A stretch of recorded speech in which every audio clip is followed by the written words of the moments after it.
Welcome back, everyone, to the newest episode of our podcast series, Ready, Set, Rewatch, a show where we go back and take a look at movies and TV shows that we love, maybe a few that we hate as well. My name is Skyler, and with me is my co-host, Daniel. Today, we're continuing our journey with 2 more episodes of Star Trek, the original series. Yes. Two episodes. I feel like this is going to be a weird episode for us because we're sandwiched between like 2 really famous episodes because we have Arena next time. And then we had the Menagerie the previous time, and these 2 episodes are just kind of like here. You know what I mean? Yeah. And we just had, we had Balance of Terror last time. We did. It was a really good one. Sorry. Menagerie was the one before that. I'm thinking that it was the previous one because I just edited it and put it up. That's why. A little peek behind the curtain. Yeah, that's why I was thinking that. Still, Balance of Terror also is an iconic one. Yeah, and a really good one, which might set up one, if not both of these for failure. Well, let's find out. Yeah, there's certainly a step down from that, but we'll see. We're going to kick things off with the Galileo 7. Episode 16 or 17, depending on how you count it. I've been confused on this. So when I've been uploading the videos, or the podcast episodes, I did call The Cage episode 1. Yeah. On Paramount, it calls The Cage episode 1. On IMDb, it calls it episode 0. So if our episode numbers are off for you, I'm sorry, I don't know what to do. So that's how it's just been. You just charge through. Yeah. Technically, The Cage is the pilot and doesn't count. Yeah. But we counted it. So yeah. Sorry. I apologize. Don't blame me. Blame Gene Roddenberry, I guess. Anyway, episode 16 or 17, the Galileo 7. When I heard the name of this episode, because I had not heard of this episode ever before, I thought this was going to be a very different episode. Did you think they were going to time travel and meet Galileo? No. Although, did you think they were going to time travel and meet Queen? No, I thought it was going to be like no. What? No, I thought it was going to be. No, I thought it was going to be like a 7 Samurai thing. Oh, yeah. They assemble 7 people to time travel and save Galileo. Yes. Yeah. When he dropped that bowling ball off the top of the Leaning Tower of Pisa or whatever he did. I don't think that was Galileo's an explorer. Yeah, he explored the bowling ball off the side. Doesn't matter. Certainly it wasn't a bowling ball. Also, I don't think bowling was invented. You don't think he was in a bowling league back then? No, I wouldn't think so. Okay, well, let's talk about Star Trek. No, let's stick on this for an hour. Okay, so the Enterprise is en route to a planet called Marcus 3, or Marcus 3. I think it was Marcus. I don't know. And they are passing by a weird fart cloud quasar called Murasaka 312, which looks like just a big swirly green cloud. They are en route to a planet that is currently suffering from a plague, and they have the cure on board. So, of course, they have decided to sidetrack and explore a fart cloud. What are we doing? Why are we doing this? It's what they were told to do. Okay, but like... It was their orders. Like, if you find this fart cloud, you gotta go check it out. But, like, the fart cloud hasn't moved. Like, they know about it. It's named. Like, come back to it later. People are literally dying. No, I don't think it's one stationary fart cloud. I think it's, there's, like, outcroppings of this thing popping up, and if anybody sees it, then... maybe. I don't know. Still, it feels weird. It feels bad. They also have an ambassador from the dying planet on board, who is not happy that they're wasting time on the fart, which again is totally fair because like literally people are dying. Also, there's this thing because like we'll get into it. There's a ticking clock element where they're like, oh well, it takes 3 days to get there, but we have 5 days to get there, and I'm like, yeah, but you have the cure to a plague. Like just get there early. Like water, I don't know. Yeah, it's fair to explore the fart. Orders is orders. Yeah. Bleh.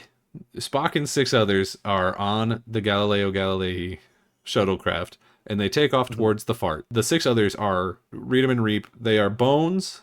They are Scooty. They are 4 other new characters.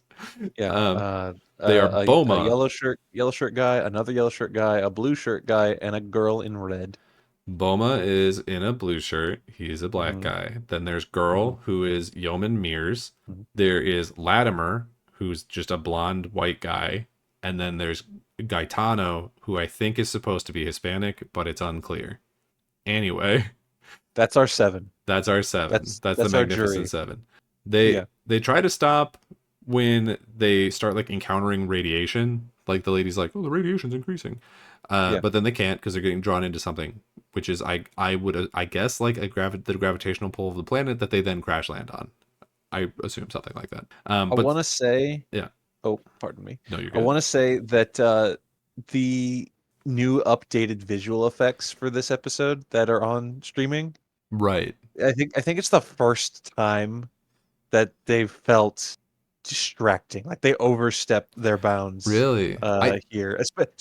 Specifically with the shuttle like taking off, the way it lands or the way it moves. Just looks to like that's it looks just really somebody made bad. that in a computer. Because you sent me specifically the clip of them taking off. There's other Yeah. scenes later that I would like to know what they looked like in the original version. I actually think the new version of this is like the first time that I think it looks better.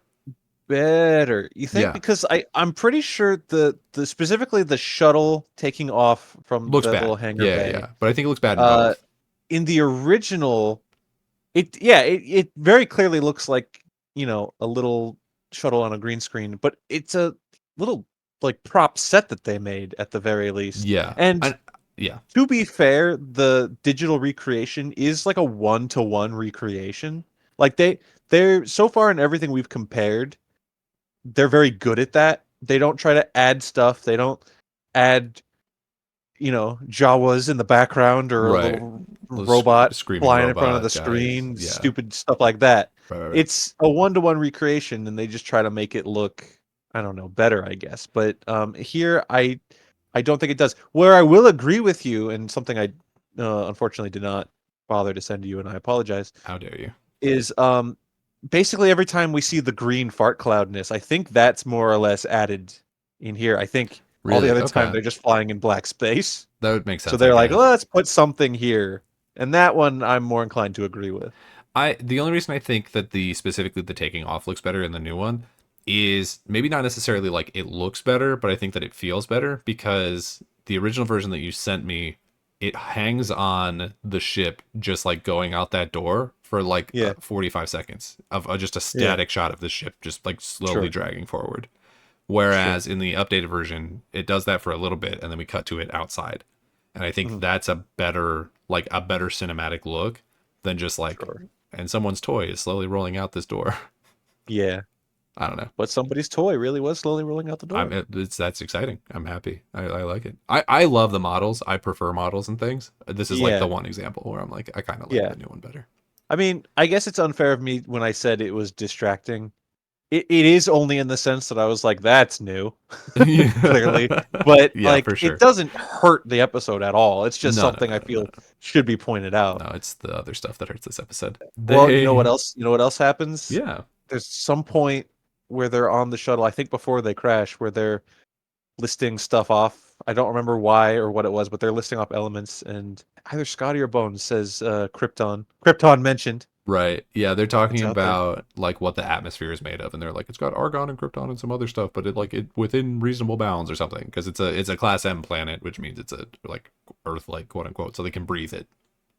But then they're like, Krypton there's this other mentioned. stuff there. Yeah, Krypton mentioned. Kirk and Uhura try to locate the shuttlecraft after it disappears, but then they say that the entire zone or sector or whatever is ionized, and so none of their sensors work, and they can't just like ping it and be like, Apple Yeah, AirTag, where's my shuttle? yeah, exactly.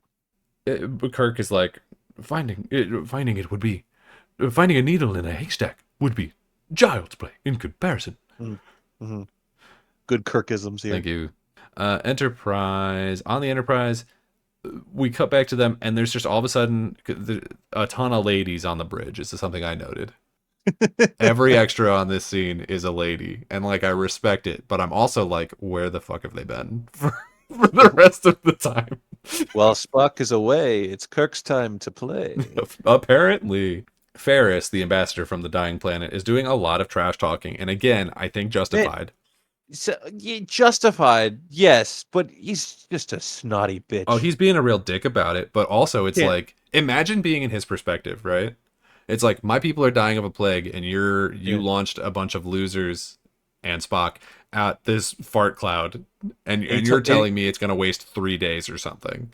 he told them not to, and they did anyways, Yeah. and then they got And lost then they got lost, for and he's like, three "Are days. you kidding me? Literally, we don't know his situation. Maybe his mom's sick. Maybe his wife is sick. You know what I mean? Yeah, maybe his collection of little capes that don't go to his hips are sick. You're just jealous because you wish you could wear a cape like that. I don't think anyone can wear a cape like that. It's silly. They could if our cultural norms allowed more fun. If you invited joy into your heart, you could wear a cape. All right. That's true. Anyway, Uhura's like, hey, there's a planet in there. It's called Taurus 2, and it could be safe. They might have landed there, so they decide to try and find it. Then we cut to the Galileo crashed on the planet. Everyone's sort of thrown around, but nobody's super hurt except Gaetano's like holding his wrist weird and rolling it, and like he has his like head leaned back. I don't know. It's like they said be hurt, and then like didn't give him any direction. And he didn't know what to do. Yeah. What's the blue shirt guy's name? I don't remember. Boma. Boma. That's correct. He had like a bloody nose. He did, but it was pink. Well, yeah, they didn't use real blood, Daniel. They go back and forth on whether or not they're allowed to use red blood in this show, and it's a little concerning. Maybe he's not human, and maybe he has pink blood. That's rude. Bones goes to help Gaetano. He goes to help everybody who's like hurt, which is cool. He's the doctor. We're showing like little character moments, I guess. And Spock immediately takes control of the situation. This is his first time in command, as they will point out later. And he tries to call the Enterprise. They can't read him. He sends Latimer and Gaetano to survey the area and be like, hey, stay within visual contact of the ship. We want to know what's going on out there. Then Scotty gets to work fixing the Galileo, and Spock tells Scotty that they might be there a while because they have no way of getting off the planet and no way of contacting the Enterprise. Then back on the Enterprise, Ferris still being kind of a dick, and they launch a second shuttlecraft, the Columbus, which I don't know where this conversation will fit correctly into this episode, but something I do want to point out is like Columbus, no problem at all with the Columbus. I thought that it was like, oh, this weird quasar thing has like some ionizing effect or something. It's messing with their instruments. Apparently not. Columbus does fine. Yeah, that's a good point. What happened to Galileo? I need to know, genuinely. I don't have that answer for you. It's weird that the episode did not have that answer. You know what I mean? At least not that I heard. Yeah. Back on the planet, Bones and Spock are talking about just like command and how it's his first time in control. And Bones is like kind of being weird. He's like, oh, you're seizing control. Like you wanted to blah, blah, blah. And he's like, I will take control, but also like I'm not afraid of it. Like I don't want control. Like I don't want power, but I'm not afraid of seizing it. You know what I mean? I don't think Bones is being too weird It's here. a little weird. I mean, it's not a lot, Bones is a drunk racist. We've confirmed that before. True. But I do believe that he and Spock are friends. Now, that is with the benefit of me watching this before in all the movies, so there's more for me to go on here. Yeah.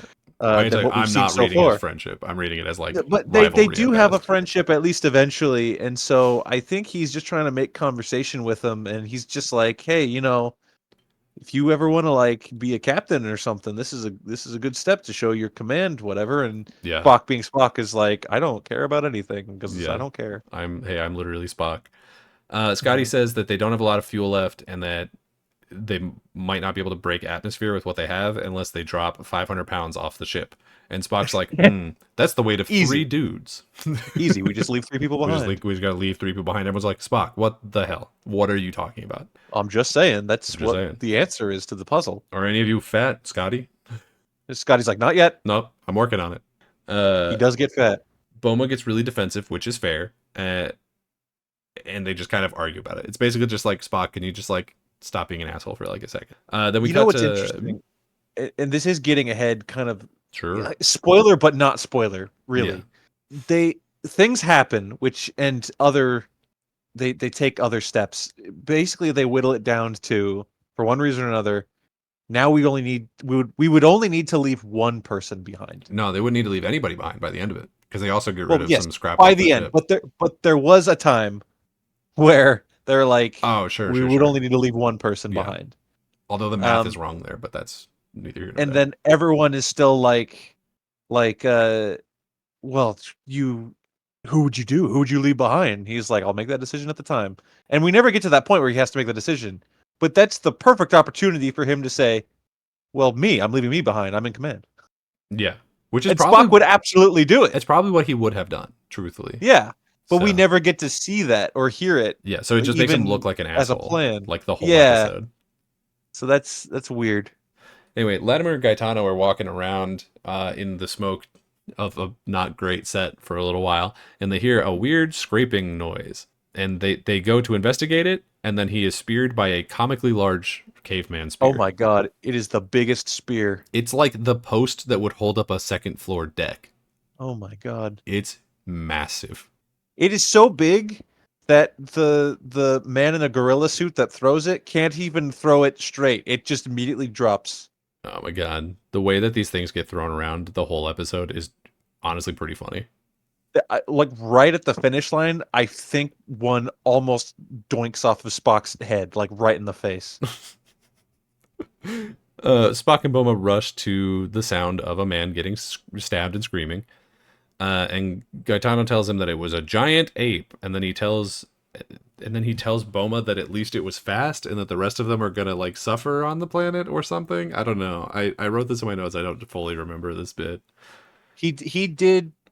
I mean, the tensions rise with everybody here because Spock keeps referring to things in very Cold Vulcan ways. logical terms, Yeah. cold ways, and he's like, "Well, his troubles are over. Let's go." I would also They're like, say, "Aren't we gonna bury him?" And he's like, "I guess." yeah, I would also say it's not even necessarily just that he's like cold and calculating. I think that his dialogue writing in this episode is just not good. Like, I think it just doesn't, because he doesn't. It's not just that he's being logical. It's that he's like not saying the whole sentence. Like, he's not saying and we'll leave a person behind. It'll be me. Like, he's not like that. You know what I mean? And there's a bunch of situations like that where it's just like, just finish the next thought, finish the full thought, and people will be more comfortable with what you're saying. Again, as we go through the episode, I'm waiting for that penny to drop of like, he says he will leave himself behind, or his extremely logical, decisions like save somebody's life or whatever. But like, it never happens. Yeah, it never happens. Spoilers, I guess.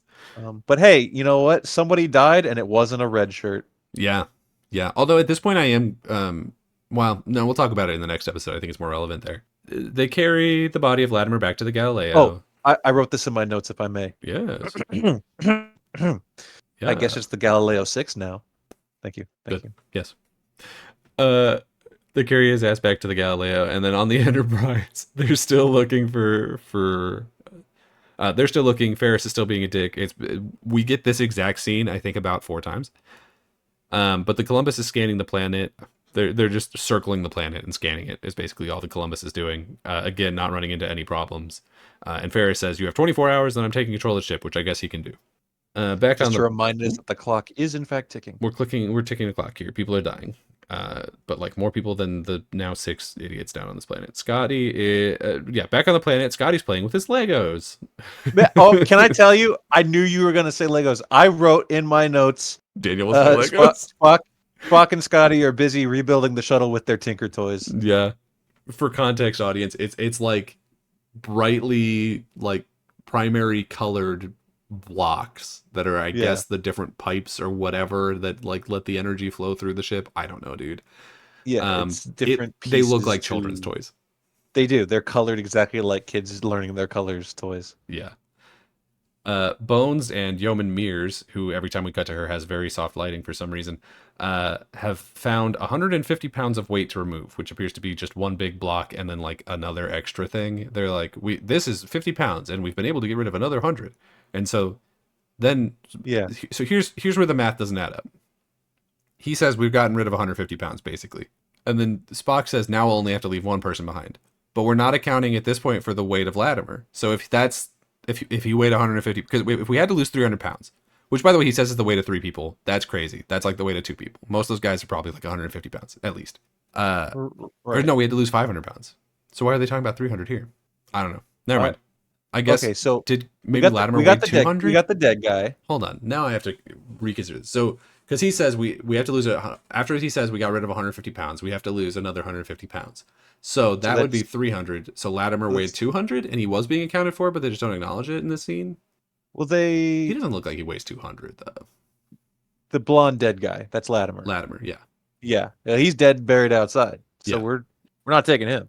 Yeah, yeah. That's what I'm saying. And then we toss out. 150 pounds worth of scrap, basically.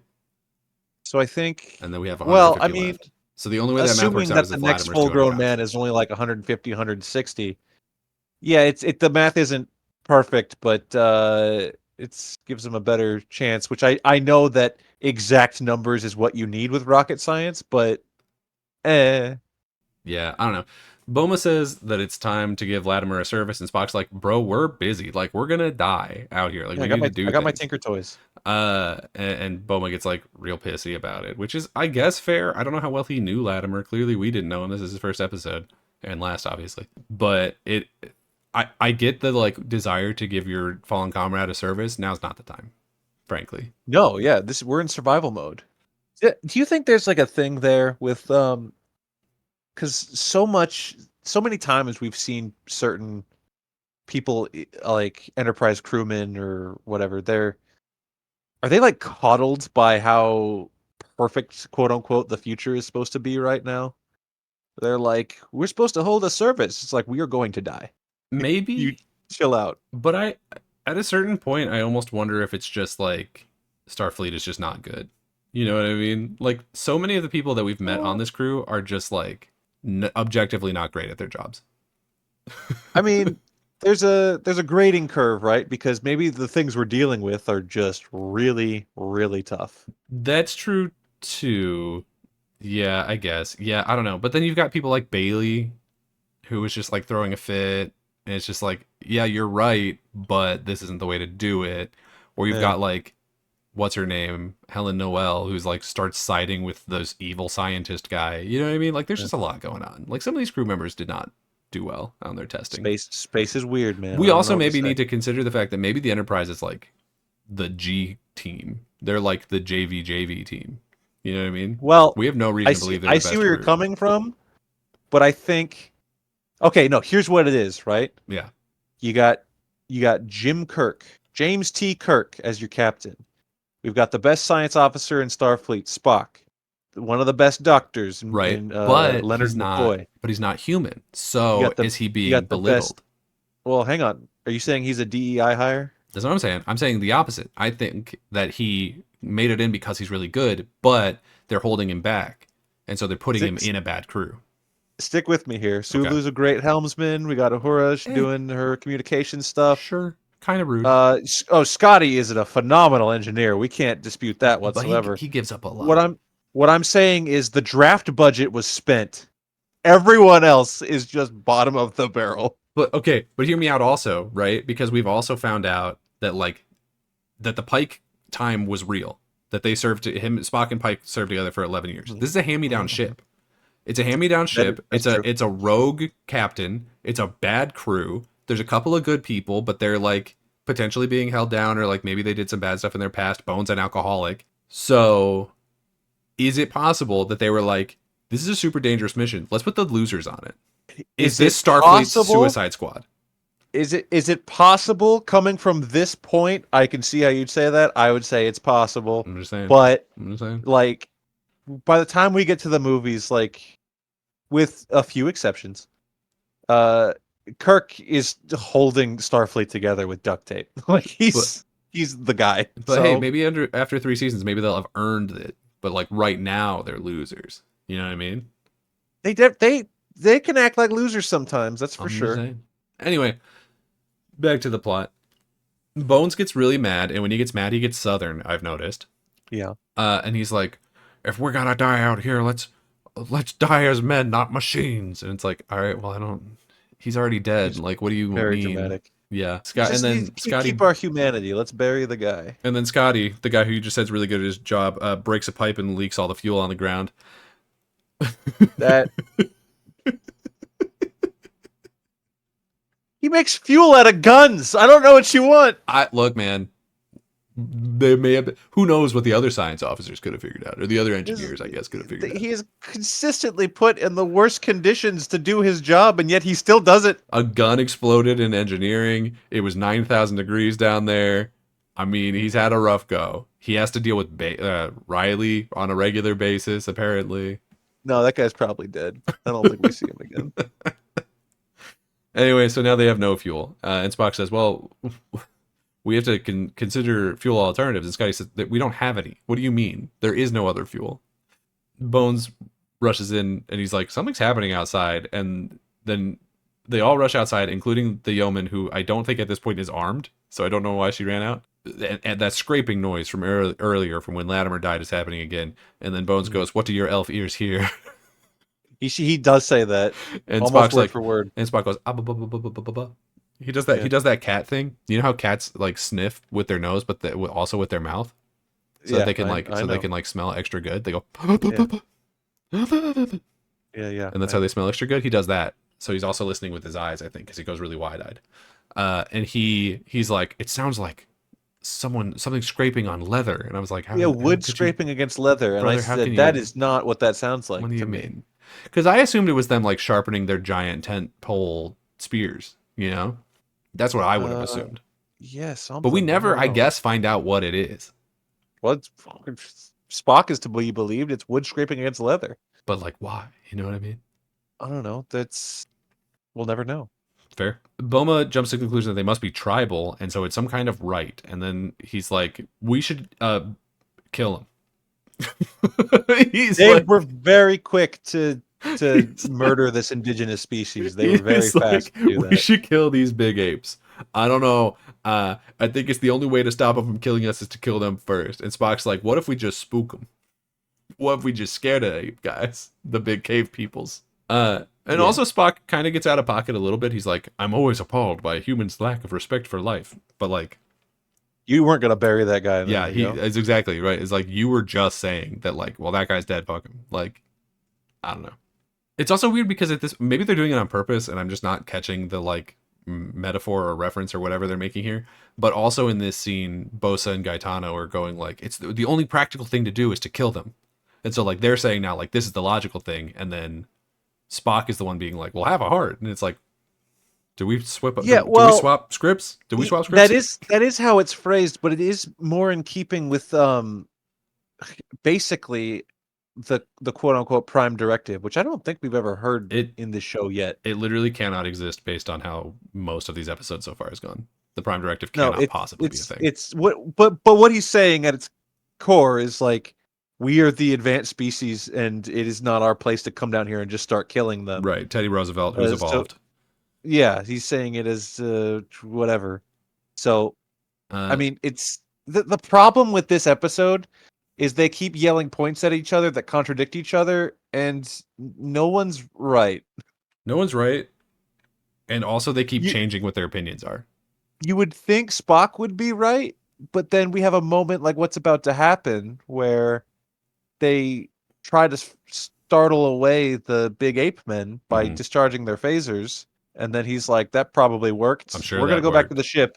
You there, Mr. Yellow Shirt Man. Hey, Gaetano, chill. Stay here and guard this rock.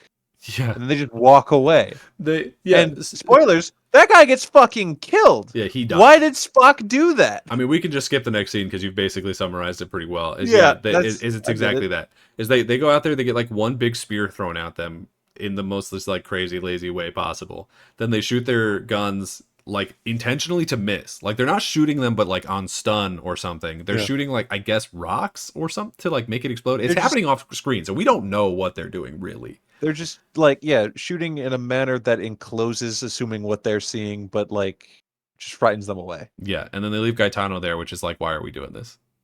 Clearly this man is gonna die, and shocker, he does. This is the part where Spock completely loses me in this episode. The leave Gaetano there thing? Well, leaving Gaetano and then going back to the shuttle, and then when the apes come back, he's like, I do not understand. We demonstrated our superior firepower. They should have been scared away. And it's just like, you idiot. You absolute buffoon. Yeah, like now they want to kill you. Before they were just doing it for fun, I guess. I don't know. It's weird. Anyway, Scotty has what is probably not a great idea of like, what if we use our guns for fuel? He had a What if we make ourselves completely defenseless? an epiphany. It's gonna take me He 2 was like, hours. we need something with so much power, such combustion. And then he remembered the phaser falling through the trash, Yeah, landing at his exactly. workstation. Oh, Jesus Christ. Oh, Jesus Christ. He's And like, he said, that's perfect. that'll be Put able it to in get our us engine. that'll be able to get us a bit of fuel. It won't last long, but it'll get us into space. And then Spock's like, that's cool. Once we're in space, it won't matter because like if we don't get picked up real fast, they're gonna leave and we'll die anyway. And everyone's like, Spock, read the room, bro. Like No, he won't. back at Gaetano's murder room, he gets hit by a rock. And then he tries to run, but he gets bear hugged by a caveman. And this is, I think, like one of the only times that we like get a solid look at these costumes. And it's just a big Kind hairy of. guy. We never see it from the front, I don't think. Or if we We do, do, but it's it's like with mist in front of it. obscured. Yeah. Yeah. Anyway, he gets hugged by a caveman and dies. And then Spock's like, I have a theory about where Gaetano is. And he wanders off and finds him like passed out on a rock. And I swear to God, he looks at him like he's drunk. He doesn't look upset or sad. He's just like disappointed. He looks at him like, yeah, bro, come on. And it's like, you killed this man. that's Like, another weird thing is once again, they've set it up for Spock needs to do the human thing or the emotional thing or the heroic thing where he says like, I'm going to go check something out because I have scientific curiosity. And he wanders off and he finds him and he slings him over his shoulder and brings him back while getting giant spears chucked at him. yeah. He shows up and the whole time I'm thinking like, is he wounded? Is he unconscious? We have Bones there. Is Bones gonna like resuscitate him? Is he okay? No, he's just dead. Yeah. So it was pointless. Yeah, he picks up the body and carries it back. He's getting spears thrown at him the whole time, which is hilarious. They're just like tinging off the foam rubber rocks that are everywhere. It's genuinely really funny to watch. But at this point, I'm like, you brought his body back, but like one scene from now, you're going to say, we shouldn't bury him. It's too dangerous. Why did you bring him back? Don't know. Like, what's the point? Why did we bother? Don't know. It was... He legitimately had a scientific curiosity. Yeah, I guess so. He gets in the ship and then like the attacks immediately stop even though he's getting attacked like one step outside, and Scotty continues to work on it, and then as soon as I go, why are they not getting attacked right now, a gorilla jumps onto the ship and starts hitting it with a rock. Yeah, that's true. And you know, something we didn't mention a minute ago was at the point where they're collecting all the guns, the girl is like, oh yeah, she's like, but what if they attack again? And I'm like, you've never once discharged your weapon. You hand that over. Yeah. If anything, we need yours. Maybe that's why he brought the body, is he needed to get Gaetano's gun back. It was a last-ditch effort of like, maybe if I throw the corpse at them. Yeah, they'll get distracted. More disrespect to the body. And what I wrote here is, Spock is not doing well at his job here. No, at this point, we've realized he's not. He's not. The episode is just off the rails. He's not getting it done. Back on the Enterprise, Ferris is like, you have 2 hours or I'll take control. And it's like, all right, okay. Anyway, let's get back to the actual plot. Spock I wrote Spock, but it's not Spock who does it. It's Scotty. Scotty electrifies the ship so that it'll zap the ape. The ape, like, runs off. And he's like, well, I used some of the fuel, but it worked, I guess. It is Spock's idea. So yeah. He does but Scotty save some lives, I guess. Beaumont demands that they bury Gaetano. Spock's like, it's too dangerous. But eventually they agree to do it. So they do, I guess. Back on the Enterprise, the Columbus crew like contacts the Enterprise again. They have, I guess, been landing and searching around on foot a little bit, and they have lost 2 people, and the rest of them are injured. So 2 of their people are also dead. So we're down to we have 4 crew members dead this episode. Yeah, now we're at the point where we're losing people in the rescue teams, and it's just like, how many more are we gonna risk? Yeah, and he also tells Kirk and I guess everyone else on the bridge about, there's these ape guys here and they're crazy. Oh yeah, he says they're everywhere. We can attest to that. They're pretty crazy. This is just an island or a planet rather, crawling with giant ape men. I wrote the guy in charge because I don't remember what his name, the guy from the Columbus, is. Oh right. But we say Captain Kirk. Yeah. No, I thought you were talking about Counselor Dickhead. Oh no, 25 more minutes, Captain. 25 like, I know. minutes. He's just got a gun to the back of his head. But he's like, the Galileo crew's like probably dead. Like, we landed for a second and immediately got attacked, and these dudes is everywhere. Ferris then takes control of the ship, and he's like, recall your people immediately, basically. He's like, you need to recall the search party. So now we have the time it takes for the Columbus crew, and apparently there's one other search crew, although we don't hear what their ship is called. I don't think. Out there somewhere, and apparently it's going to take 30 minutes for them to get back. So now our ticking clock is a separate ticking clock, but it's 30 minutes. So that's how much we have left. I'm going to say it's the Magellan. The Magellan. Back at the Galileo, they have enough fuel to go, so they do. They bury Gaetano, but then they get attacked, and a bunch of rocks and spears start getting thrown at them, because of course it does. Spock gets pinned by a rock, and he's like, "Oh, go at me!" And then Boma and Bones run and get him, and he's like genuinely upset. He's like, "You should have left. I didn't want to go." He brings up again later too. He's like, "You should have left me." And they're like, "Shut up." They take off, but Scotty's like, "We shouldn't. This is weird, bad," and I'm not really sure why, because like they have enough of it done. So, but whatever. Yeah. This is the one part where I wrote the CGI looks really bad. So the Galileo is like flying over the planet, and it's like you've got like the fart cloud above, and then the planet below is like a very flat, textureless like PDF. It looks awful. Spock tells them that it would have been better to leave him. Yeah, he just like is, I guess, willing to die. And then they start talking about like, well, we're either going to land on the planet and get murdered by the apes, or we can die in re-entry.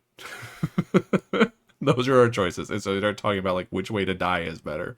And frankly, I'd rather fight the apes, personally. I mean, yeah, they don't have phasers anymore, but they were doing okay surviving. Yeah. At the time, I guess. I mean, not really. They lost 2 people. Yeah, but Gaetano was basically handed to him.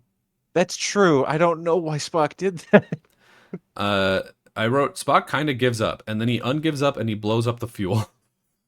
He hits the fuck it switch. Yeah. That's what it is. He ejects the fuel into space, like the fuel pods, I guess, and then he ignites them so that they explode, which creates like a chemtrail. Is what I'm gonna call it. Oh no! Spock's lighting chemtrails the chemtrails over Idaho or whatever, and he makes a big green like light up neon light behind them as they're trailing across the side of this planet. Meanwhile, the Enterprise. Yeah, Kirk back on the ship. He's told like, "We have to leave now, Captain, or you'll be court-martialed and I'll take over." Yeah. And then Kirk's like, "All right, we'll go to your planet, Sulu. Go to the planet as slow as possible." It's like a 5-year-old throwing a passive-aggressive tantrum. Yeah, there's a lot of that in these 2 episodes. But they, as they're slowly puttering away, they do see, or Sulu specifically, I think, sees the little green trail, and he's like, "What is that? Oh, is it a comet?" And he's like, "No, it's a perfect like lateral line. It's perfectly straight. That's got to be them. Chemtrail. Oh my God, it's a chemtrail. The Republicans were right." And then he says that he looks at the camera and says that Alex Jones was telling the truth. The frogs are gay. Can you imagine? And it's all Spock's fault. Yeah. Back at the Galileo, Scotty like realizes what Spock does, which again, Spock just like talk to somebody. You know what I mean? Just like explain what you're doing. But Scotty realizes it and he's like, "Oh, that's really smart. It'll be like a flare. That's great." But then the orbit starts to decay and they start burning up and smoke starts coming into the ship, and it's like honestly a little funny. But they get beamed out just in time. Buzzer beater. Kirk tells them to go to Marcus 3 so he can finally, save the dying plague planet. And yeah. And then we get one extra little scene afterwards that is genuinely the one good scene of this episode, where Kirk is giving Spock shit for being illogical. He's like, "You made an irrational decision." Like you, and then Spock tries to defend it by being like, "Well, all of the rational decisions wouldn't work, so the logical decision was to be illogical, basically." Yeah. And he's like, there was nothing left. It was die or do that. Yeah. So it was logical in a way. Kirk says, quote, you're not going to admit that for the first time in your life you committed a purely human act. And I want to say, frankly, we're only like 16 episodes in, and I think this is like the 4th one. Yeah, he's done human stuff. He's done human stuff like a couple of times. I mean, the naked time he was crying, for God's sake. I wrote, and the episode ends with everyone laughing at the Vulcan. Yeah.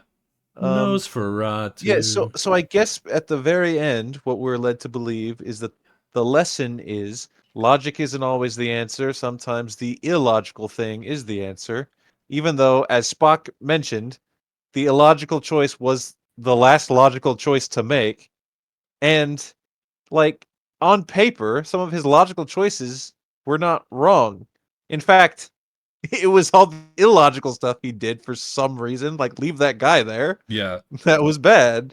I didn't care for this episode. Our rating system is broken. Yeah. our rating system, of course, being an eye for illogical if it's bad, or if it's good, we give it an engage. I think for me this has to be an illogical. I just didn't care for this episode. I feel like it was damaging of my opinion of Spock, frankly.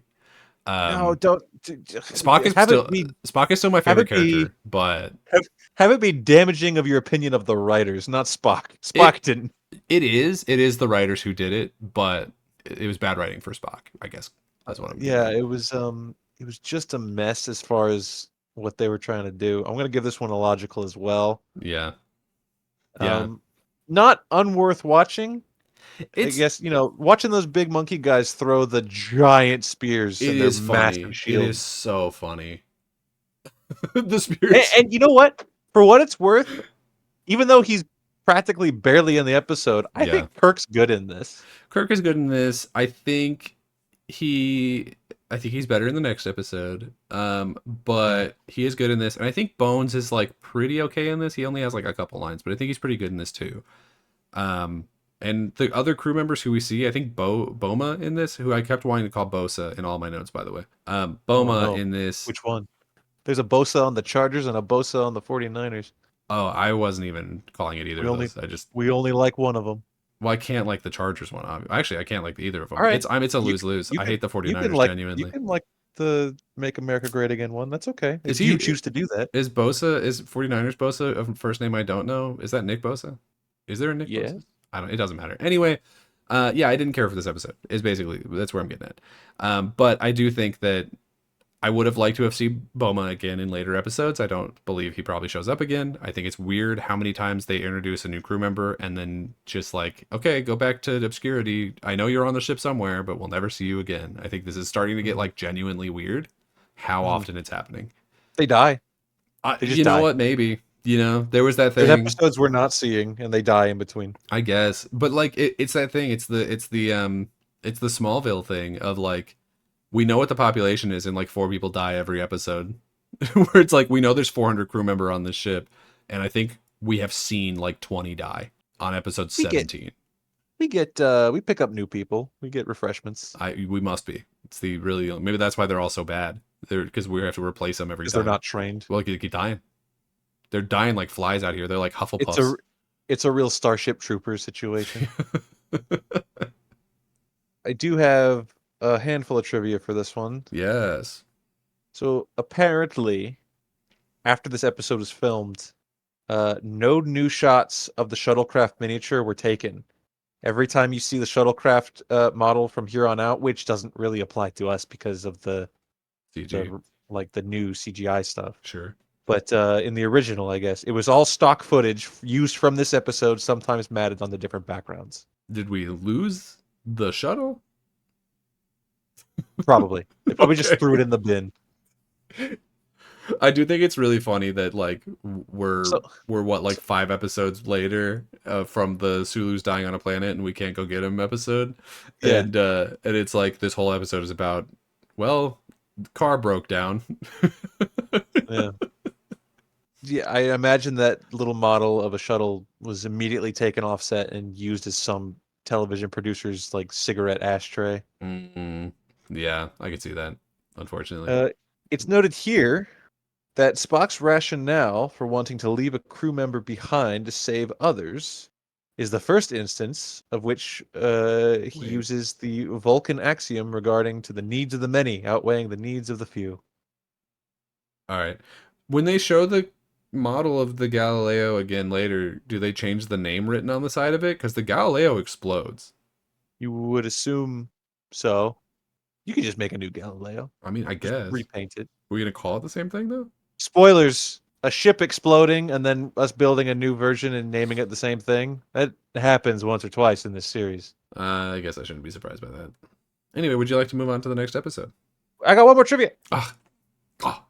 It has been noted that the behavior of some of the personnel, particularly Lieutenant Boma, was grossly insubordinate towards Spock. I don't know about the word grossly. I mean, he was vocally opinionated. Yeah, but Spock was being a dumbass. A little bit. But whatever. By contrast, Spock's act of jettisoning the fuel and igniting it in hopes of the Enterprise detecting them is perfectly keeping with military procedures and a completely logical decision under the dire circumstances. I think I think whoever's writing that trivia, I think that they are like very biased in one That way. one, these are from IMDb, and that one has 2 thumbs down. There was 2 people that didn't Yeah. like that. Jonathan So it was IMDb, that's a bad it was one. it was Boma And me. and and you. Yeah, I sure. think that's not a that's not a That's good trick. 2 thumbs Oh, it's down there. completely logical. The whole point is that it's not logical. That's the whole point. Well, I mean, but the episode is wrong. That's true too. That's the truth. Yeah. I'm just now realizing after reading that out loud for the first time that Right. like Boma was being an asshole and Spock did a good thing. Those are 2 like separate points, and I don't know why they're lumped together as one Yeah. Also, one trivia fact. I I think don't know. someone was Boma just kind of caught offended. astray there. I think whoever wrote that trivia on IMDb was just offended. They're like, not my boy Spock. My boy Spock would never be written badly in an episode. Not my My boyfriend. my boy Spock did get written badly in this episode. Yeah, it wasn't a good one. So let's look to the future. The future, but also sort of the past, and also maybe not a great episode. The Squire of Gothos. All right, let's get another illogical under the belt. Let's Here we go. Here we go. I don't hate this episode. That's a spoiler. No, I didn't hate this one. No, yeah, Um, not me neither. But it might still get in the logical. Here, let's find out. Yeah. So the Squire of Gothos starts with we're going through space and everyone's drinking coffee. Like literally everyone on the bridge has coffee. There's a new yeoman whose name we will come to learn later is Teresa Ross. No, we got to stop learning the names. These people aren't coming back. But like, then stop giving me their names. You know what I mean? We had like 3 new characters this episode, and I know we're never gonna see them again. No. Yeah. Anyway, they joke about deserts because they're like, oh, the desert makes me think of sand and oases because they're in like a space desert, I guess, which just means there's no planets or anything in this sector. It's just like a dead space. I don't know, man. Dead Space. Dead space. Yep, the marker's out here. They get all of a sudden they get a big space displacement reading, which I don't know what that means, but what it does mean in practice is that there's a planet here now. And they're like, oh, there's a planet here. There's supposed to be a planet here. Does it mean so? Because obviously there is space, right, and then there's planets, but space, even though a planet is in space, right, space does not occupy where a planet is. sure. So that means that a massive planet just shows up, then space has been displaced. But space can't be displaced because it's nothing. Like water displacement makes sense, but space can't be displaced. That's true. Well, maybe it's constantly being displaced, and that's why the universe is expanding. But there's no. Well, okay. Maybe we'll see. I don't know. It doesn't matter. It never comes up Open in this your episode. mind, Daniel. Oh, third eye peels open on my forehead. Yeah. Is it nothing or is it everything? I have become one with the universe. I see all, but am nothing. There's a planet here. There's not supposed to be a planet here. There's a planet here. Whoa. And Kirk says there's no time to investigate because either they forgot that they wrote last episode, or he learned from how last episode went, and he's like, we can't look at this thing. I cannot do this again. Like, we're behind schedule, and there's nothing in my command that says that I have to look at this, so I don't care. We didn't get the medicine to that planet on time. A lot of people died. I can't stop again. I can't do it. The fact that they're all drinking coffee, yeah, it makes me think like this is a late night. It's like yeah, they're all up. It's 2 a.m. ship time, and they're just like, can't believe we pulled the graveyard shift. All of us named characters.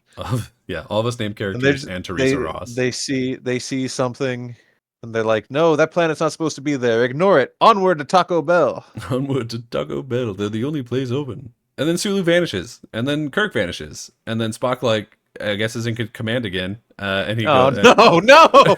And then he's like, retreat, everyone back up. We ain't going. I want to say before people start disappearing, yeah, there's a line where it might have been about the space displacement. I'm not entirely sure, but somebody says, Kirk says, notify the Discovery. And I was like, the Star Trek Discovery, like the ship from the show. And so I looked into it, and the answer I came to was, I don't know. The timeline is confusing. I don't think it's it. Stop the show to be like it could be. So I guess the USS Discovery was at least during the show was doing its thing between the years 2256 and the years 2258, and we do get a star date in this. And I gonna be honest, there's a whole way to translate the star date to an actual date, and I don't know. I'm not doing Sure. that.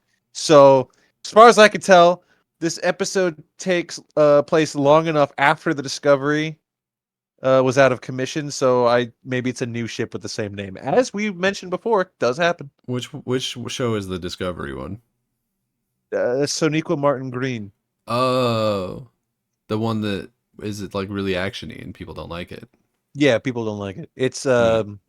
what's his name? Alex Kurtzman. Couldn't tell you. Don't know who that is. Nope. He wrote Transformers 2. So anyway, Spock is in command again. He wrote The Amazing Spider-Man 2. And they immediately decide that anyone down on the planet must be dead. So they're like, we probably shouldn't bother. But then they get a fancy message, a whimsical message. He wrote The Mummy. I need to the move 2017 on. version. We gotta go. With Tom We can't Cruise. stay here. All right. They get a fancy message. We'll circle back to Alex Kurtzman. I hope we never do. And it says greetings and felicitations, and then they message it back, and it goes hip hip hurrah, and Spock's like, I believe it's pronounced hurrah.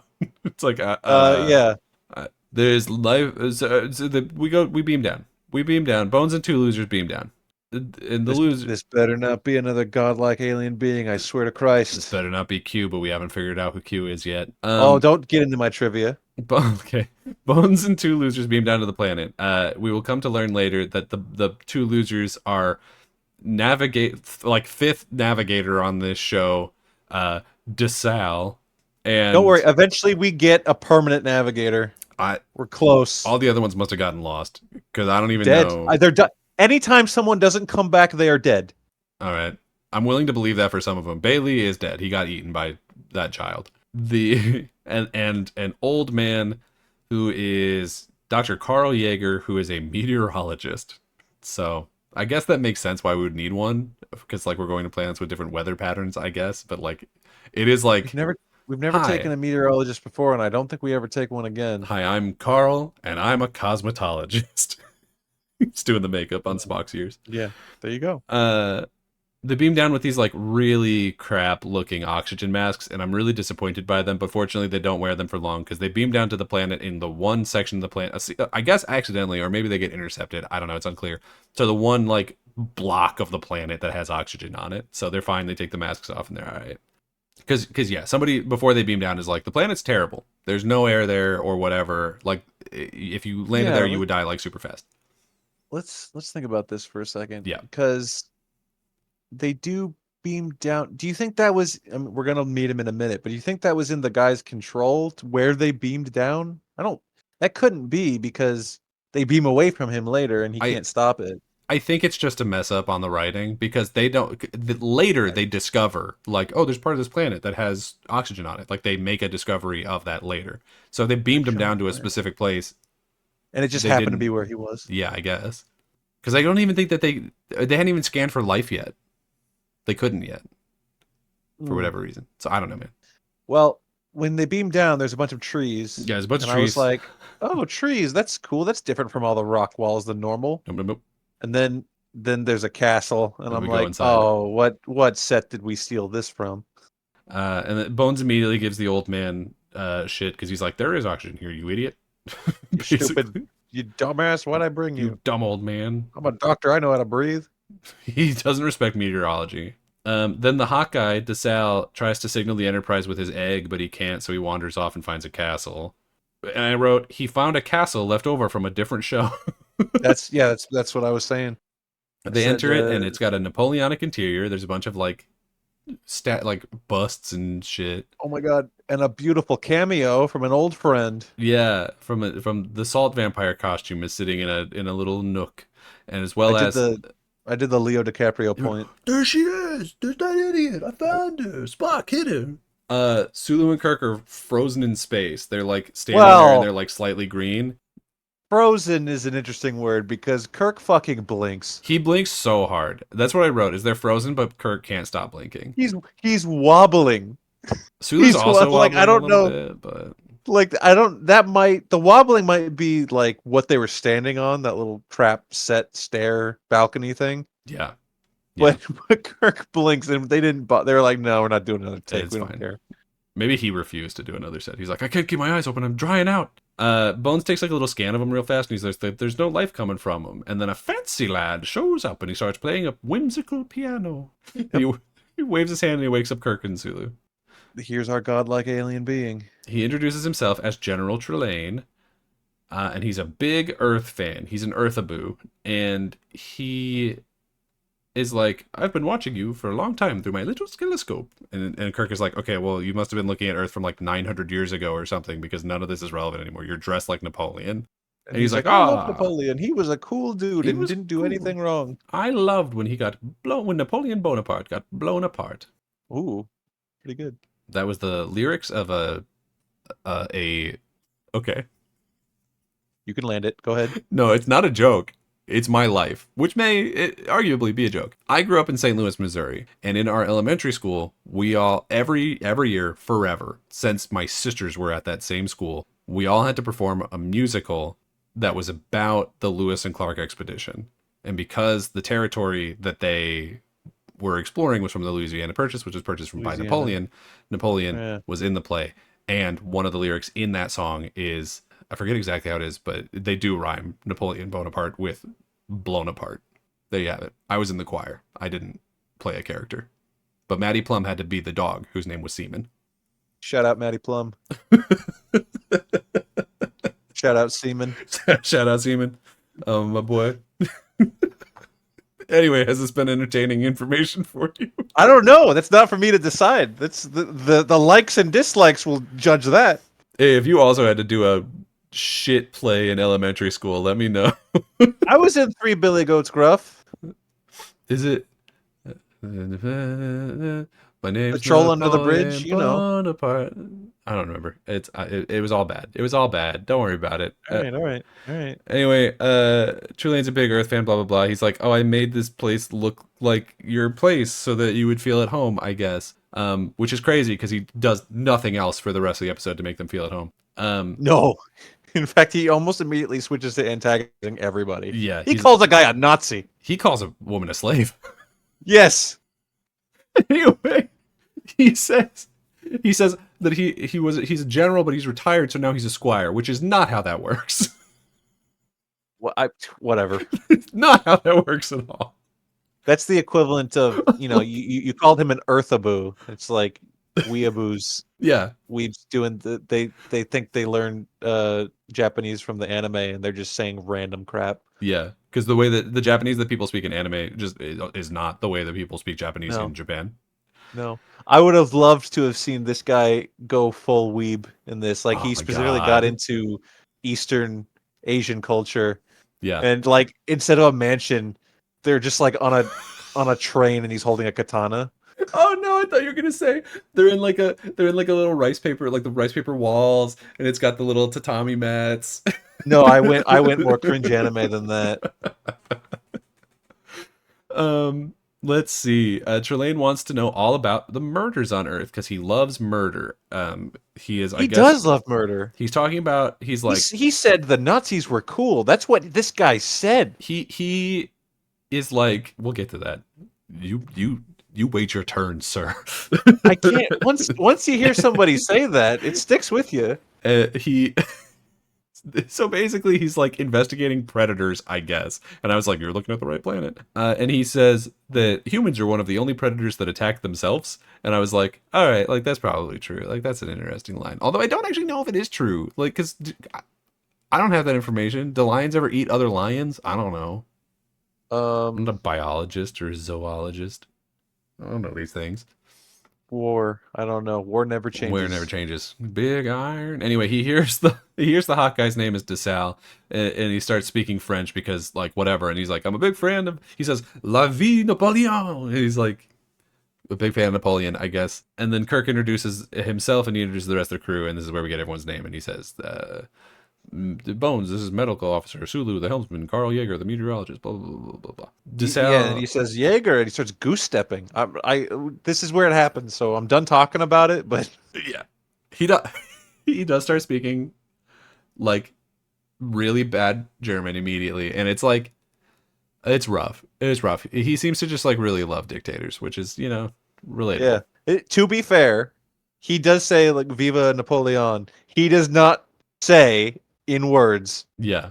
that he likes Hitler. He does not say, he does not throw a Heil. So, I almost phrased that like in character in the first person, and I was like, no, we're not putting that sound clip out there. yeah, no. Trelane does not throw a Nazi salute or say a Sieg Heil or whatever. He just does. He does own a Tesla though. He does own a Tesla, which is almost as bad. And he didn't buy. He bought it after we knew. DeSalle tries to shoot him, so he freezes him real he fast. bought it because he knew. Yeah, exactly. DeSalle tries to shoot him, so Trelane freezes him and takes the phaser, and then he's like, "Oh, this is cool. This switch makes it not kill, and this one makes it do kill." And then he shoots the salt vampire and some other costume that I couldn't figure out what it was because it was already glowing by the time it cut to it. Yeah, I kept unless trying you to have a get a trivia, peek do you at know the- which one it is? No. I kept trying to get a peek at the alien costumes on the walls and stuff, and the salt vampire is the only one that I think we Recognizable. recognize. Yeah, probably from other shows or something. Because I'm trying to think, other than like the big ape that we just had in the previous episode, Sure. has there ever been another full like face mask alien that we've dealt with so far? Because a lot of it is just like a different looking person, like the face sticks through. We had a dog. There was a dog with a horn on its head. You could get the Kodos. I The guess. Squidward puppet. The Squidward puppet. Right. I don't know. Yeah, there really hasn't been a bunch, I guess, because everyone else is there's been like a person, like Charlie X was a dude. So that was really the only thing. But hey, that means that they didn't throw it away yet, and we know that eventually it ends that up. I guess not the mask, but the mold for the mask. Yeah, Right? we know that it goes eventually to- it ends up being Mike Stoklas's. Yeah. So good job for Mike. Love to see it. Kirk asks Trelane if he wants to kill them, and he's like, "No, I just like messing with you." And then Trelane explains his powers, which is that he can manipulate matter, which I guess is supposed to. We find out later for sure, but I guess this is supposed to be and I made this whole planet, and that's why it's here. But then I'm also confused by that because he's like, because if he made the whole planet, then it's like, well, then why did you only make this one section breathable? Was it a lot of work? Yeah, I guess. I don't know. I don't know. Because theoretically, he doesn't need to breathe, right? He's just energy. We find out. Yeah, Bones does specifically say he's not alive. Like he scans him and he doesn't get any like life reading. So I don't know. They try to leave, so Trelane zaps Kirk into the death zone, which is 1 foot outside of the part of the planet that is breathable. I wrote he sent Kirk to hell, which is a reference to my notes from when we watched The Cage, where Pike got sent to hell. Because it's shot almost exactly the same way. Can I tell you, and I wish I had mentioned it at the time, but it's on my mind for reasons. This is back in The Cage. In The Cage episode, when he goes to hell and his arms are like melting, it reminds me of the time there was a guy on Survivor who in season 2 in Australia, he fell into the fire and yeah, like hands first into the fire, and he like inhaled smoke and he passed out and he fell into it, and he runs to the water and like to like cool off the burns, and when he comes up, the skin on his hands is like peeling, and it looks almost exactly like how Pike looked in that. So what I'm saying is the burns on Pike in that episode were realistic. Reminded you of Survivor, yeah, and realistic. So good for them, I guess. And shout out to Matt Plum again. Maddie Plum. It was a girl. Maddie Plum. Excuse me. Yeah, a girl had to play the dog named Seaman. Don't worry about it. Anyway, Spock and should you like censor the last name part? No, I don't think give so. It it's not some gonna random matter. girl's full government on this. And she's probably married by now. I'm sure the name's different. Okay, let's hope. Let's hope she's married. Spock and Scotty have made the scanners work, and so they found the section of the planet that isn't deadly. So apparently they beamed him down blind. And then Spock is like, oh, but we can't scan it properly, so we'll just gonna scan that area for any sign of life and then beam up whatever living thing is there, which is risky, because what if you beam up a really big spider? Yeah, it's possible. What if this is the planet that is the 8-legged freaks planet, and we get totally screwed? Luckily, that doesn't happen. They just get exactly what they're looking for. Conveniently, the guy who's down there isn't alive, so it doesn't work. Anyway, we come back to the planet, and Trelane loves war. He's talking about like, and this is the flag from the Crusades. I love war. I love ethnic cleansing. It's my favorite Jesus thing. Christ. This is my Israel flag. Oh, okay. Okay. Bones says that Trelane isn't alive. This is where we figure that out. Yeager says that the fire isn't giving off heat. And Kirk's like, he didn't account for the time difference, so he can't be that smart. So we're just like collating information of like how we can beat Trelane's dumb ass. Kirk says that they need to go, and Trelane's like, no. He starts throwing big man temper tantrums. Yeah. And Kirk says, there are 400 men and women up on that ship. I need to go help them. We need to get out of here. We have a mission. And he's like, women? Yeah, that was okay. If we weren't getting red flags from this guy already, he immediately is like, women. Women? The You have fairer women sex. on your ship, the fairer sex? You should take me to meet these women. Let me summon one of them right now. And Kirk like grabs his hand because he's going to, I guess, do a flirtatious flourish and summon a Uhura or something. And Kirk stops him and throws a fit. And then Spock beams them all up and they're all gone. And then the episode's over. That's the end of the episode. We did it. We got away. Yeah, it's over. Roll Yeah, credits. roll credits. Do-do-do-do-do-do. Nope, back on the Enterprise. Damn it. The new yeoman is like, wow, I was really worried. And no one even acknowledges her existence. No. No one even Nuh-uh. looks at her ass. She just like Tremaine, what's his name? Trelane. Trelane, just like Trelane. You're the Star Trek guy. She doesn't exist. She's neither alive nor dead. Yeah. She's just there. she horrendous. Uhura asks what was down there, but Bones is like starts saying, and he's like, I'll tell you later, basically. And then Trelane just like pops up on the ship, and this is where I go, is this dude Q? I thought that was okay before he shows up, when she's like, what happened? And he's about to explain, and he just says, oh, forget it. Yeah. And I'm like, no, fuck you. She asked. Yeah. Something crazy just happened. She's still standing there. She still wants to know. Yeah.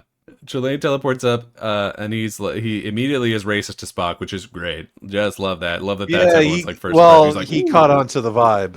And then he teleports them all back down to dinner. And by them all, I mean everyone who was there before except Yeager, who I guess wasn't on the bridge. He like went back to work or was in the bathroom at the time or something. But instead we get everyone else who was there. So DeSalle, Sulu, Kirk, and Bones. I think Yeager goes back. Is he there? Because he never says anything again. No, I don't think he's not important after this, but he's there. He's at the table. I honestly did not even see his ass.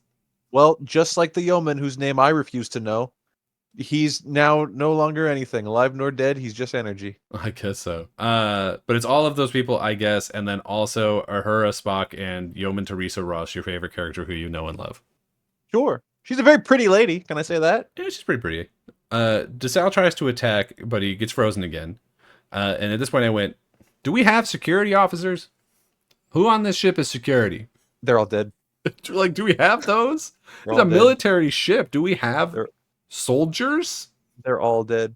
No, we learned in our space exploration that we need to start bringing more soldiers. That's what happens. We just Everybody we have now just sucks. We just had an episode where we ran into the DNC between the Romulans and humans, and we don't have That's soldiers on this ship.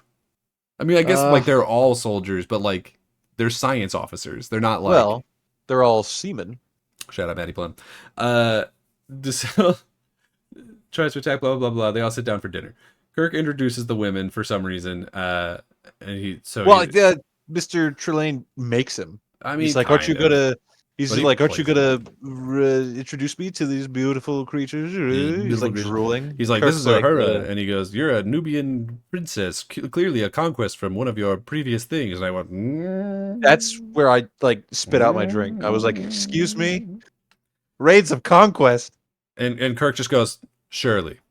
Like he's just done with the whole situation. Yeah, he's but also like doesn't whatever. fight it hard enough in my opinion, but whatever. And then he thinks that Ross is Helen of Troy, or like makes a joke about her being Helen of Troy because she's the like, face that launched 1,000 ships is what. To he which says. I say, why is this not Helen Noel? We have a Helen. We literally lost that lady's resume. We don't remember who she was. I'm gonna do a quiz for you at the end of the show of like, what episode was this yeoman on? Oh, I'll give you their name. She wasn't a yeoman though. No, but I'll give you Teresa Ross, and I'll give you what was her name? Dawn Barrow, Tanya Barrow. You're setting me up to fail. Yeah. My point was the producers lost the actress who played Noelle's resume. They're like, we don't remember which woman that was, so that character's gone forever. Until we accidentally rehire an actor that says, I was on this before, and they're like, oh, thank Oh, God, who were shoot. you? Which has happened once. Will it happen again? Who's to know? We don't know. That's what we're watching to find out. I'm so excited to see Helen Noel in the background as a plumber. It could happen. Anyway, Spock and Trelane get into it because Spock is like, you have intelligence but no use for it or something. I don't remember. He's just like getting onto him. And then Trelane calls him like rude. I'm like, that's rich. You just called a lady a slave like 2 seconds ago. Yeah, and also he's like forcibly dancing with the yeoman and dressing her. Like he's full Yeah. blown a sex pest now. He does. So the very next thing that happens is he makes Uhura play the piano or organ or whatever it is. It looks like a piano, but it sounds like an organ. I don't know. Harpsichord. I couldn't tell you. I'm not a music scientist. They comment. Sorry, and then yeah, he immediately It's a starts dancing. harpsichord. All right, I looked it up. he immediately starts dancing with Ross, and then he's like, "Oh, you're not dressed for the occasion." He zaps her into an ugly ass Victorian dress, and while this is happening, everyone else is commenting on how all the food and wine doesn't taste like anything because I guess he doesn't know what it tastes like, so he didn't make it taste like anything. I don't know. Maybe he just doesn't know what taste is. Maybe he's dumb. He's just energy. Yeah. And then they make a note that he never gets far away from this mirror. He keeps checking himself out in this mirror. And so they're like, maybe that has something to do with his power. Like there's a machine back there that's doing a thing or something. I don't know. And then they call. And then Kirk's like, check this shit out. And he's like, Trelane, I've had enough of your BS. You're immature and you suck and you're a child and I hate you. And you smell bad. And you fart too much. And Ross starts looking genuinely uncomfortable, is what I wrote here. He like rips her away. He's like, you don't have to dance with him. Yeah, that wasn't scripted. And then he takes her glove and he slaps him with it. He slaps Trelane with the glove and challenges him to a duel. At which point Trelane like jumps up and down and is super happy. He's like, ooh, all right. I've got these pistols. Did you pop for the glove slap duel challenge? Because I did. I didn't. I was happy for it. I wouldn't say I popped for it, but I was like, oh, we're doing something. This episode's going somewhere. The second that he legitimately just struck this other man in the face with a glove, I was like, it is on. I was like, yes, good. Here. Because something about the face that the guy makes, it's not quite a no-sell, but it's close. It happens too fast for him to even process it. Yeah, he almost knocks the fake sideburns off his head. Oh, come on.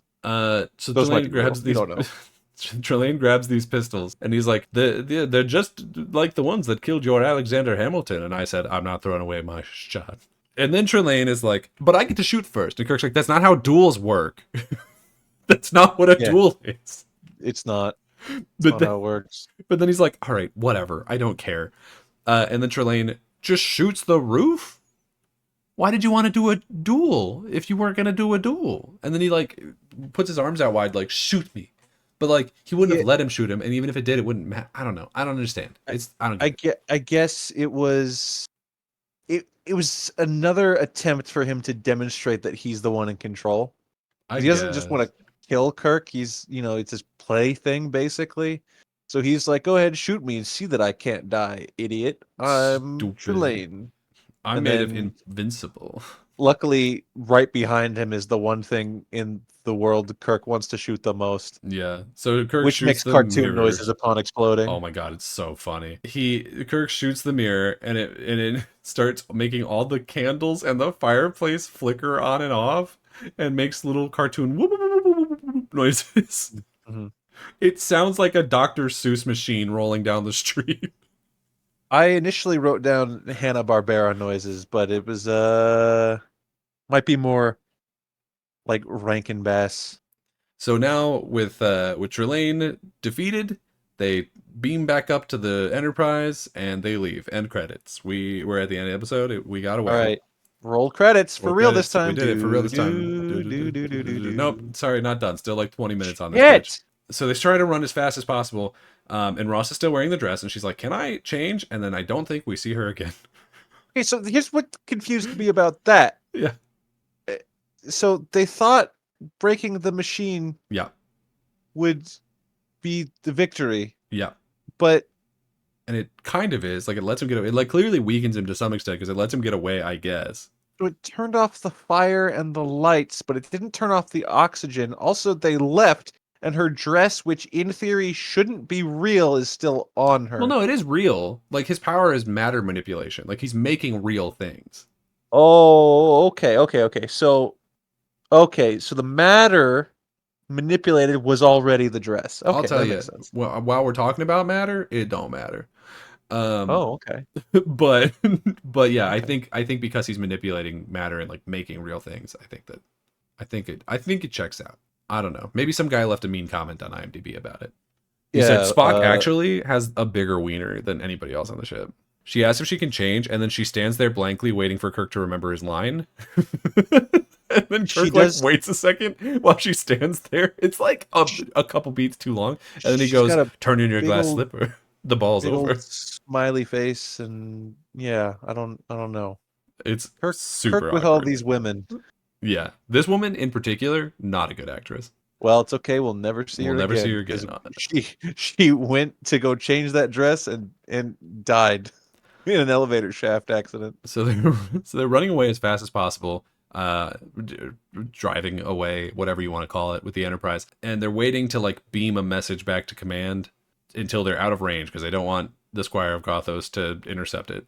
But then the planet appears in front of them, and then appears in front of them again and again and again, and they keep swerving to try and get out of the way, but they can't. So the Kirk goes, "All right, screw this," and he beams down to talk to Q again. I'm sorry, Trelane. Imagine Yeah. being like a different space vessel in this sector, Okay. I'm the just Millennium Falcon. cruising by.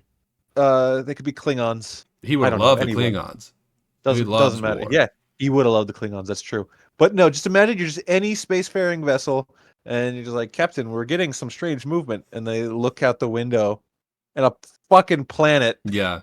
is zooming around An Ego, the living faster planet.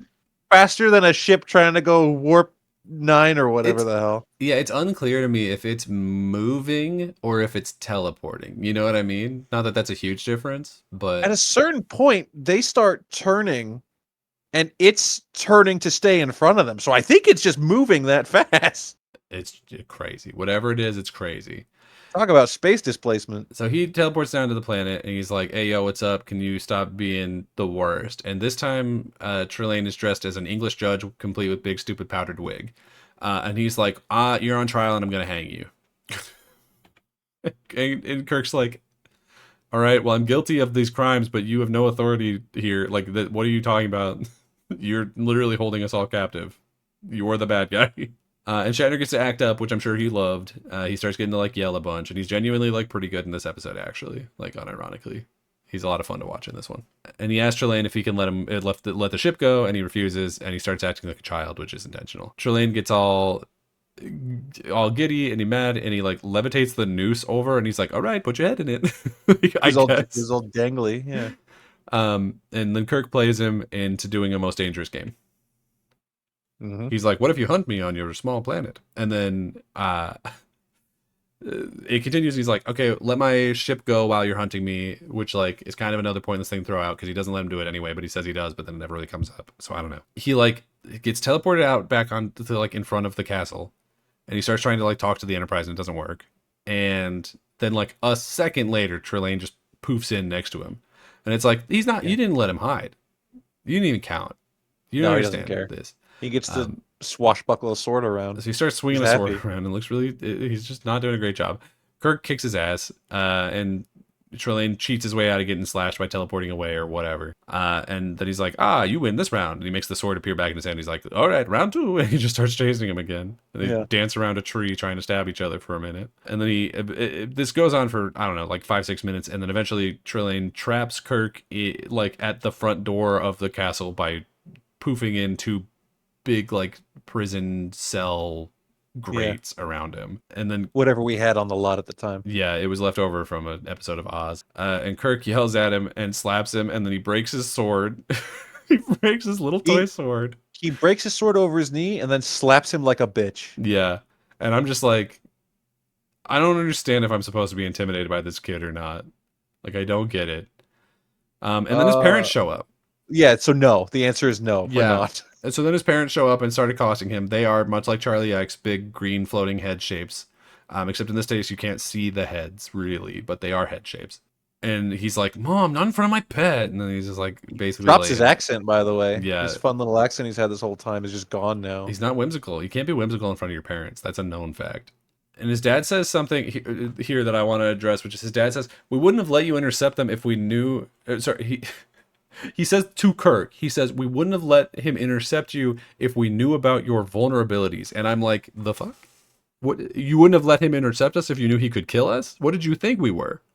This is where that IMDb comment says, actually, Spock doesn't have any vulnerabilities. Actually, Spock is impervious. He's made of rubber and you're made of glue. So Kirk is like, whatever. And he beams up and he leaves. Yeah, the episode ends with the bad guy getting grounded by his mommy and daddy. Yeah, and then Spock asks how to classify Trelane. And Kirk is like, call him a god of war. And he's like, I don't want to do that. And he's like, call him a bitch. You call him a loser. I don't care. I want to go home. I'm out of here. I think he ends up saying, like, call him a petulant child or something. Yeah, he's like a naughty boy. Call him a naughty boy.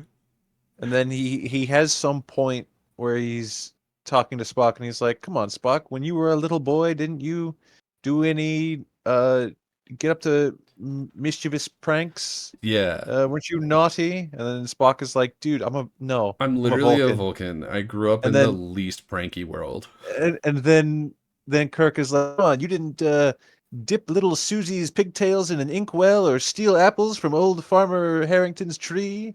And I wrote, despite living in a sci-fi future, Kirk always fucking talks about his childhood like he was goddamn Tom Sawyer. Like he was Tom Sawyer. That's what I wrote. As I was like, this is clearly a self-report. Like these are things Kirk did.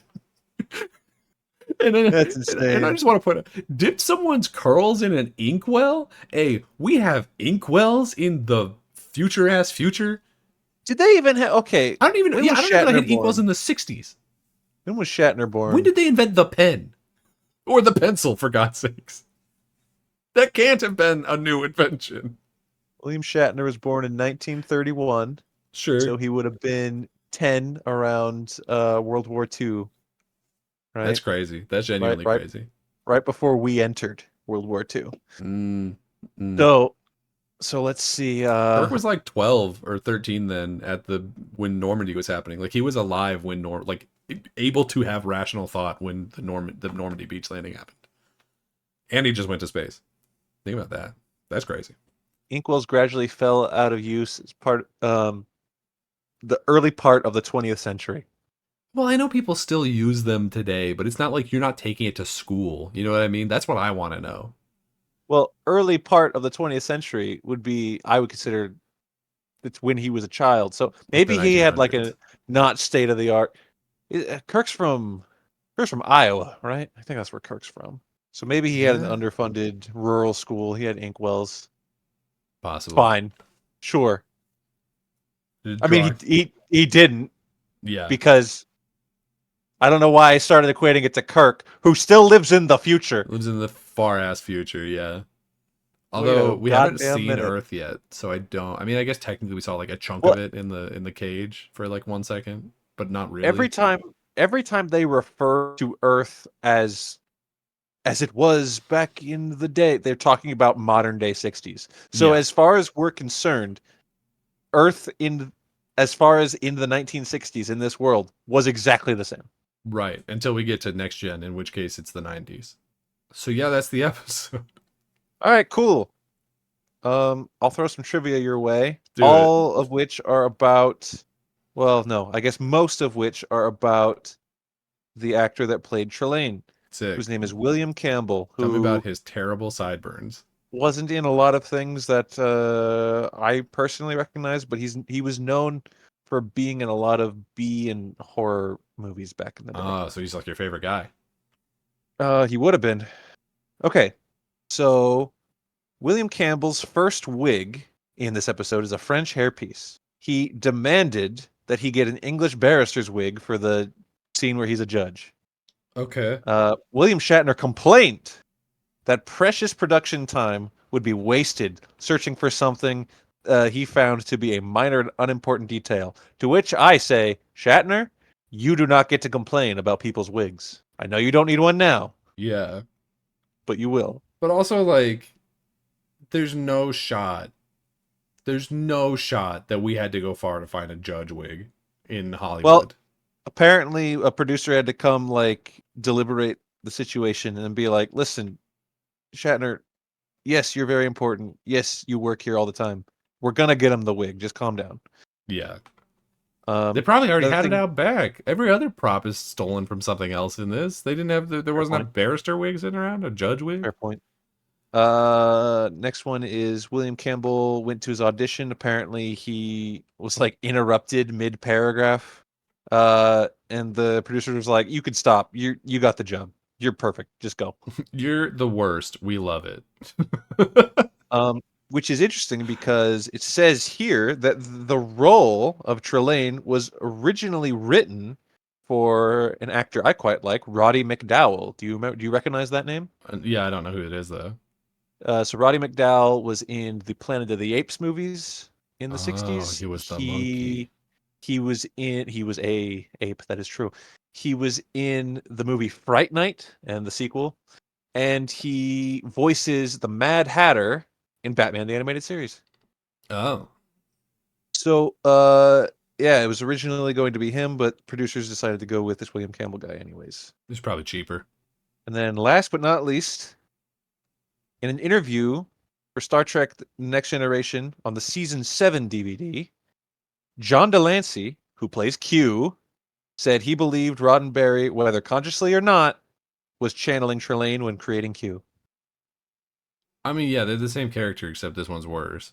So except this one has parents that are mad. Although at one point Q does get yelled at by a bunch of other Qs. Could be his parents. Impossible to know. No, they never say, I don't think. Anyways, listen, this one's fun, but I'm still gonna give it an illogical. Yeah, I guess it is kind of fun. I am with you. It's definitely an illogical. I really like the guy. I don't like the guy. I like performance-wise. Oh, sure. I don't like the character. No, he's a little wiener. Piece of crap. But I think the actor is charming and whatever. Not the things that he says so much, but whatever. Like you said, Kirk is good in this when he starts getting angry and slapping him with the glove and what have you. Yeah, but it's this fun. This one still gets an illogical from me. Yeah, I would absolutely tell. Like if I was making the viewing list of Star Trek, of like these are the ones you need to watch, this is a hard pass. It's like this one's not. I'm not even considering this one or the previous one probably. I'm actually kind of glad that we had two illogicals this time around. Yeah, because I was starting to think that I personally was being too soft. Right. Well, because I got a lot of engages in the pocket. I only had like 3 illogicals before. Right. But now it's good to be like, no. There is a line, and I will not cross it. Well, everybody, if you want to tell us about that time that you got teleported to a weird Napoleonic castle, you can leave a comment either on YouTube or Spotify. If you're on Spotify, you can leave a review. They're very important, apparently, to the algorithm that I don't understand. Or tell us about that time that you got your pigtails dipped in an inkwell. Yeah. Let us know about that time Shatner bullied you. Or about that time that you played a dog named Seaman in a play. Yeah. If you were at all related to the really bad Lewis and Clark musical that I was forced to perform in elementary school, leave a comment. You can follow the show on Twitter at @RSR_POD. You can follow me on Twitter and Blue Sky at Daniel J. McGee. You can follow me on Blue Sky at Skyler8bit. And until next time, everybody, let's see what's out there. Jump right in, everything feels right. Let's play, take a trip back in time where pixels and memories